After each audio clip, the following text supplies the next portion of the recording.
Hi all, welcome to football arena. കഴിഞ്ഞ world cup യോഗ്യതാ മത്സരത്തിൽ എതിരില്ലാത്ത 3 ഗോളുകൾക്ക് ബ്രസീൽ ചിലിയെ പരാജയപ്പെടുത്തിയിരുന്നു.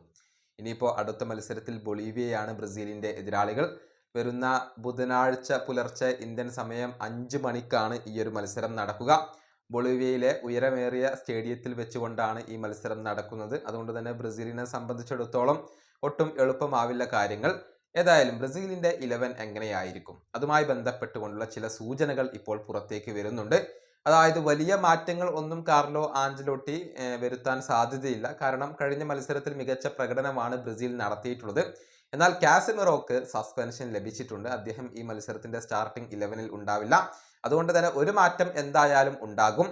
കാസമിറോയുടെ സ്ഥാനത്ത് ബാഹിയയുടെ മിഡ്ഫീൽഡറായ ജീൻ ലുക്കാസിന് ഇടം ലഭിക്കാനുള്ള സാധ്യതയുണ്ട് എന്ന കാര്യം ഇപ്പോൾ ബ്രസീലിയൻ മാധ്യമങ്ങൾ കണ്ടെത്തിയിട്ടുണ്ട്. കഴിഞ്ഞ മത്സരത്തിനുള്ള സ്ക്വാഡിൽ നിന്നും ജീൻ ലുക്കാസിനെ കാർലോ ആഞ്ചലോട്ടി മാറ്റി നിർത്തിയിരുന്നു.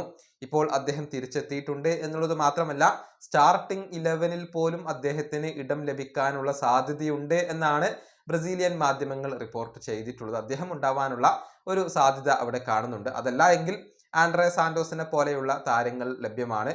അവിടെ കാർലോ ആഞ്ചലോട്ടി അവരെ ഉപയോഗപ്പെടുത്തിയേക്കും എന്നുള്ളതാണ്. ബാക്കിയുള്ള പൊസിഷനുകളിലൊന്നും കാര്യമായ മാറ്റങ്ങൾ നമ്മൾ പ്രതീക്ഷിക്കുന്നില്ല. പക്ഷേ ഇനിയും ബ്രസീലിന് ട്രെയിനിങ് സെഷനുകൾ പൂർത്തിയാക്കാനുണ്ട്.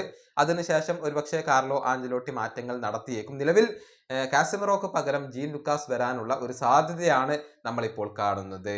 ഈ വീഡിയോ അവസാനിപ്പിക്കുന്നു. അടുത്തൊരു വീണ്ടും കാണാം.